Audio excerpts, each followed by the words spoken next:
बातम्यांचा वेगवान आढावा 8च्या 80 बातम्यांमधून। जम्मू काश्मीरमधील किश्तवाडमध्ये दहशतवाद्यांशी लढताना संदीप गायकर शहीद। अकोले तालुक्यातील ब्राह्मणवाडा या मूळ गावी आज लष्करी इतमामात होणार अंत्यसंस्कार।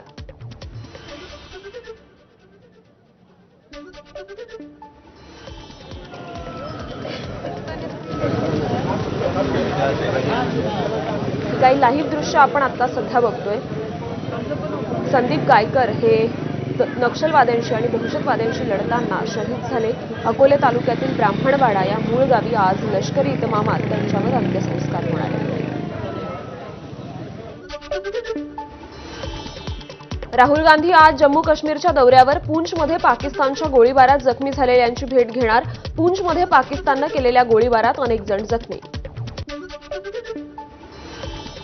परराष्ट्र मंत्री एस जयशंकर बर्लिन दौऱ्यावर। पहलगाम हल्ल्यानंतर भारताची बाजू मांडणार। भारत कोणत्याही न्यूक्लिअर ब्लॅकमेलिंगला भीक घालत नाही। जर्मनीत परराष्ट्र मंत्री एस जयशंकर यांचं वक्तव्य। प्रत्युत्तर म्हणून ऑपरेशन सिंदूर राबवलं। जर्मनीत जयशंकर यांनी मांडली भारताची न्याय्य भूमिका। परराष्ट्र सचिवांनी 4 परदेशगामी शिष्टमंडळांना माहिती दिली। रविशंकर प्रसाद, सुप्रिया सुळे, शशी थरूर, बैजयंत जयपांडे यांच्याकडे नेतृत्व। पहलगाम हल्ला, ऑपरेशन सिंदूरबद्दल माहिती। खासदार सुप्रिया सुळे यांच्या नेतृत्वाखालील प्रतिनिधी मंडळ इजिप्त, कतार, इथिओपिया, दक्षिण आफ्रिकेच्या दौऱ्यावर रवाना। राजीव प्रताप रुडी, मनीष तिवारी, अनुराग ठाकूर, आनंद शर्मा यांचा समावेश। श्रीकांत शिंदेंच्या नेतृत्वात खासदारांचं शिष्टमंडळ दुबईत। गुरु नानक दरबार आणि BAPS हिंदू मंदिरात दर्शन घेत केली प्रार्थना।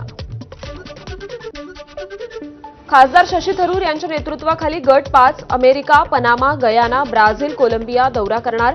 तेजस्वी सूर्या, मिलिंद देवरा, भुवनेश्वर कलिता यांसह अनेक खासदारांचा सहभाग। राष्ट्रीय सुरक्षा सल्लागार अजित डोवाल रशियाचा दौरा करणार असल्याची सूत्रांची माहिती। ऑपरेशन सिंदूर नंतर डोवाल यांच्या दौऱ्याला महत्त्व।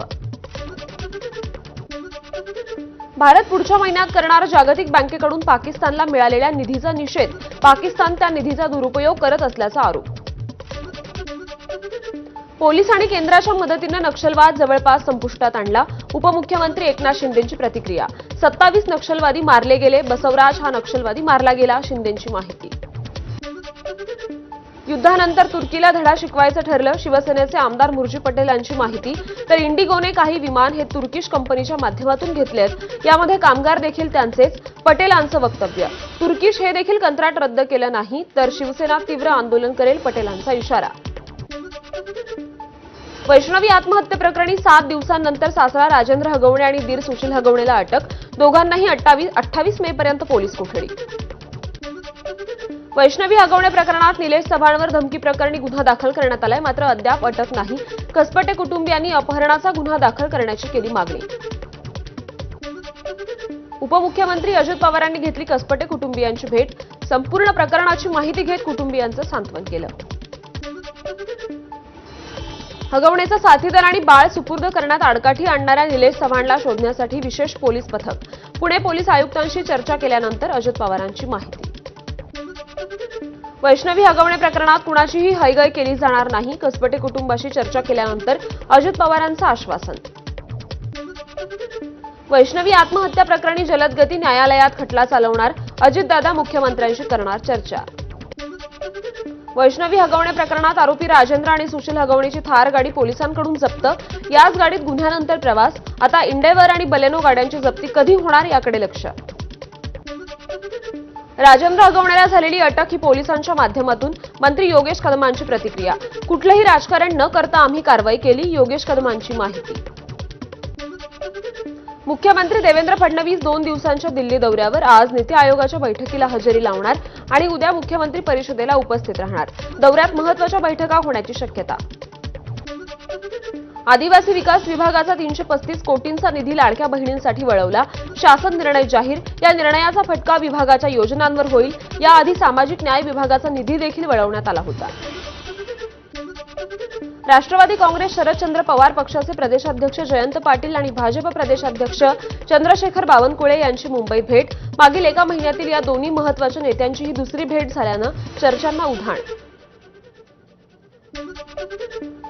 अकोल्यात शिंदेंच्या शिवसेनेतील अंतर्गत वाद चव्हाट्यावर आलेत. पक्षाचे माजी आमदार गोपीकिशन बाजोरिया यांना पक्षामध्येच विरोध होतोय. आढावा बैठकीत कार्यकर्त्यांनी बाजोरिया हटाव असे नारे दिले. शिवसेना बचावचे देखील नारे दिले. विधानसभा निवडणुकीत पाडण्यासाठी भाजपनं प्रयत्न केला. धर्मराव बाबा आत्राम यांचा गौप्यस्फोट. माझ्या विरोधात उभ्या असलेल्या उमेदवाराला भाजप आणि काँग्रेसकडून मदत केली गेली. आत्राम यांचं वक्तव्य. शासकीय विश्रामगृह प्रकरणासंदर्भात मुख्यमंत्र्यांनी एसआयटी नेमण्याचे आदेश दिले तरी विश्वास नाही. माजी आमदार अनिल गोटेंची माहिती. मुख्यमंत्री देवेंद्र फडणवीस यांच्या कार्यप्रणालीवर गोटेंचे प्रश्नचिन्ह. आरोप करणारे देखील तेच आहेत आणि शिक्षा मागणारे देखील तेच आहेत. अनिल गोटेंच्या प्रतिक्रियेवर अर्जुन खोतकरांची प्रतिक्रिया. झालेल्या प्रकाराचा माझा काहीही संबंध नाही. खोतकरांची माहिती. कोकण किनारपट्टीवर रेड अलर्ट. सिंधुदुर्ग जिल्ह्यात आणखी 2 दिवस मुसळधार पाऊस पडण्याचा हवामान विभागाचा अंदाज. ताशी 45 ते 60 किलोमीटर वेगानं वारे वाहण्याची शक्यता. वाशिम जिल्ह्यात मालेगाव रिसोड तालुक्यात वादळी वाऱ्यासह पावसाचा कहर. घोट फाटा येथे विद्युत खांब कोसळल्यानं वाहतूक ठप्प. दोन्ही बाजूने वाहने अडकली. शिरपूर बेलखेडा रस्त्यावर पूरसदृश स्थिती. कोल्हापुरात गेल्या 4 दिवसांपासून मुसळधार पाऊस पडतोय. पावसामुळे पंचगंगा नदीच्या पातळीत वाढ. पाणी पातळीत वाढ झाल्यानं वाहतुकीसाठी रस्ता बंद.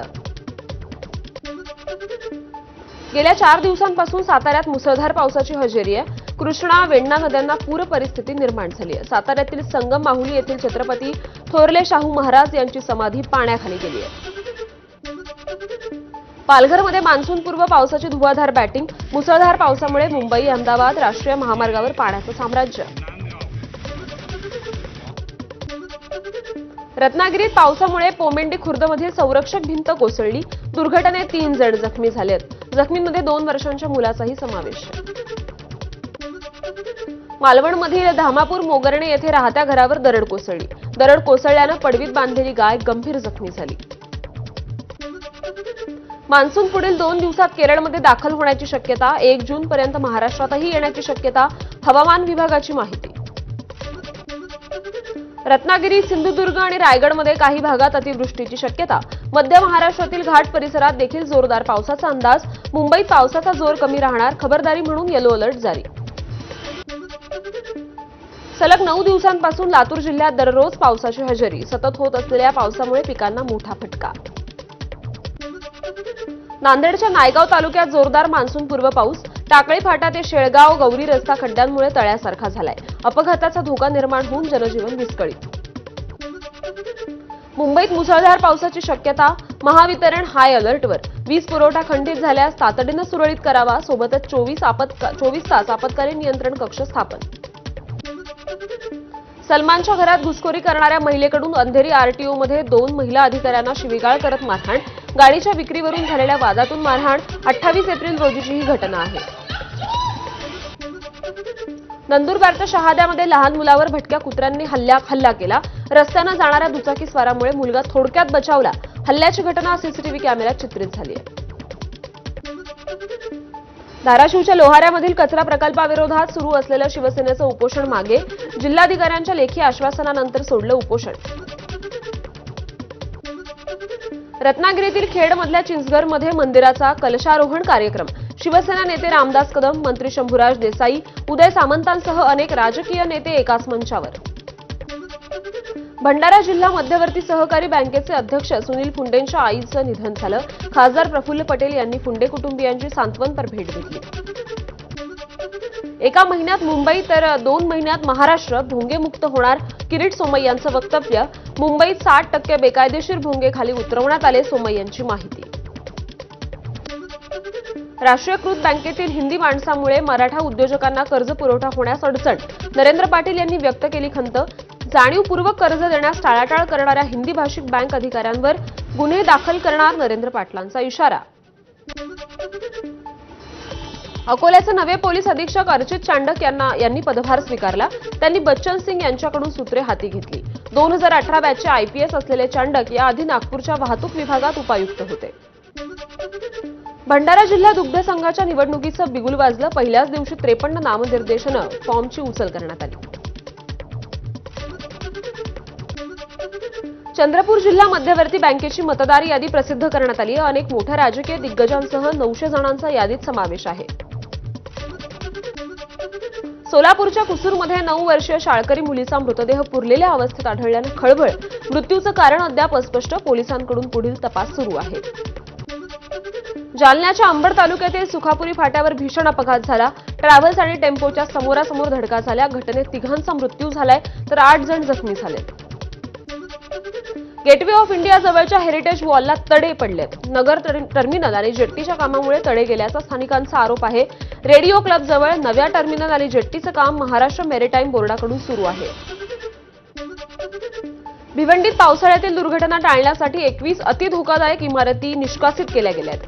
ठाणे मनपाच्या हद्दीतील धोकादायक आणि अतिधोकादायक इमारतींचा प्रश्न आता ऐरणीवर आलाय. सोलापुरातल्या टेंभुर्णी येथे किरकोळ कौटुंबिक कारणावरून विवाहित महिलेला बेदम मारहाण करत विष पाजण्याचा प्रयत्न. लाकडी काठ्या आणि लाथाबुक्क्यांनी केलेल्या मारहाणीत महिला गंभीर जखमी झाली आहे.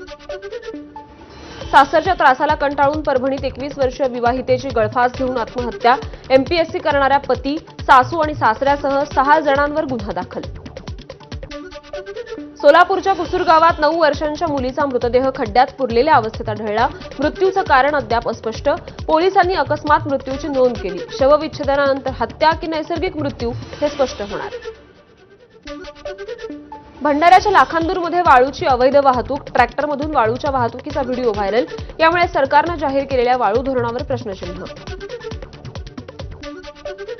ज्या कंपनीच्या शेडमध्ये कोकेन सापडलं त्या कंपनीची जागा रद्द करून ताब्यात घेऊन कारवाई करण्याची विनंती मुख्यमंत्री देवेंद्र फडणवीस यांच्याकडे करू. कराड एमआयडीसी मधील 5 कोटींचं कोकेन जप्त केलेल्या घटनेवर उद्योगमंत्री उदय सामंत यांची प्रतिक्रिया. राजगुरुनगर जवळील चांडोलीत अल्पवयीन तरुणीवर अत्याचार. 4 महिन्यात अल्पवयीन मुलीवर अत्याचाराची ही 4थी घटना आहे. पीडित मुलीनं आत्महत्या केल्याचा पोलिसांना संशय आहे. बोईसर भाजी मार्केटमध्ये मोबाईल चोरीच्या प्रकरणात वाढ झाली आहे. मोबाईल चोरीला जाण्याचा प्रकार सीसीटीव्हीत कैद. तक्रार दाखल करूनही दुर्लक्ष होत असल्यानं पोलिसांचा वचक उरलाय की नाही असा सवाल उपस्थित. गोंदियातील बोद्रा परिसरात झुडपी जंगलात बिबट्याचा मृतदेह आढळला. मानेचं हाड मोडलं तसंच शरीरावर चावा. वन्य प्राण्यांच्या झुंजीत मृत्यू झाल्याचा वन विभागाचा अंदाज. मलकापूरजवळ कारमधून 1,97,00,000 रोकड जप्त. बुलढाणा पोलिसांची कारवाई. औरंगाबादहून येणाऱ्या कारमध्ये रोकड सापडली. 2 जणांची चौकशी सुरू. यवतमाळमध्ये हवाई यंत्रांसह ड्रोनवर बंदी तर आदेशांचं उल्लंघन करणाऱ्या फौजदारी कारवाई होणार. प्रशासनाची कारवाई. सिंधुदुर्गातील कणकवली आचरा रस्ता वाहतुकीसाठी बंद करण्यात आलाय. वरवडे पुलाचं काम अपूर्ण राहिल्यानं हा मार्ग बंद. गुहागरच्या कारुळ गावातील 63 ग्रामस्थांना प्रशासनाकडून स्थलांतराच्या नोटीस मिळाल्या आहेत. मुसळधार पावसाच्या पार्श्वभूमीवर प्रशासनाकडून कागदी घोडे. 3 वर्षांपासून पर्यायी जागेची मागणी करणाऱ्या ग्रामस्थांच्या मागणीकडे प्रशासनाचा कानाडोळा. अमरावतीत वनाधिकाऱ्यांच्या बदली प्रक्रियेत आर्थिक व्यवहार होत असल्याची ऑडिओ क्लिप व्हायरल झालेल्या ऑडिओ क्लिपमध्ये वनपरिक्षेत्र अधिकारी बदली करता 35 ते 50 लाख रुपये घेत असल्याचं समोर. गोरेगाव पश्चिमेतील अण्णाभाऊ साठे उद्यानात सरकारी नोकरीसाठी प्रशिक्षण केंद्र सुरू. उपमुख्यमंत्री एकनाथ शिंदे यांच्या हस्ते उद्घाटन. माजी खासदार संजय निरुपम यांच्या माध्यमातून आयोजन. विदर्भातील 86,000 हेक्टर झुडपी जंगल वनक्षेत्र घोषित करण्यात आले. महसूल विभागाकडून वन विभागाकडे हस्तांतर. सुप्रीम कोर्टाच्या निर्णयामुळे लाखो कुटुंबांवर बेघर होण्याचा धोका. नाना पटोले यांनी पुनर्विचार याचिकेची केली मागणी. भारत मंडपमध्ये आज नीती आयोगाची 10वी बैठक होणार आहे. पंतप्रधान नरेंद्र मोदींच्या अध्यक्षतेखाली सर्व राज्याचे मुख्यमंत्री सहभागी होणार. ममता बॅनर्जी मात्र गैरहजर राहणार आहेत. मथुरेतील श्रीकृष्ण जन्मभूमीचा आणि शाही ईदगाह वादावर न्यायालयानं आपला निकाल राखून ठेवलाय. 4 जुलैला पुढील सुनावणी होईल. ऑनलाईन जुगार कायदा थांबवू शकत नाही. कोणताही कायदा लोकांना सट्टेबाजी आणि जुगार खेळण्यापासून रोखू शकत नाही. सुप्रीम कोर्टानं व्यक्त केली हतबलता. केंद्र सरकारला नोटीस बजावून न्यायालयानं म्हणणं मागवलंय. सुप्रीम कोर्टानं एनआयए प्रकरणांसाठी विशेष न्यायालयांची गरज व्यक्त केली. न्यायालयानं केंद्र आणि राज्य कायद्यांचे न्यायिक ऑडिट सुचवले. प्रकरणं निलंबित राहू नयेत यासाठी रोज सुनावणी करणारी न्यायालयं स्थापन करण्यावर भर.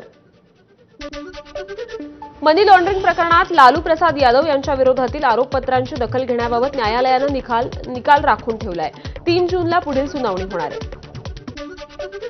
पंतप्रधान नरेंद्र मोदी 29 आणि 30 मे रोजी बिहार दौऱ्यावर अनेक प्रकल्पांची पायाभरणी करणार, तर कानपूरमध्ये जाहीर सभेलाही संबोधित करणार.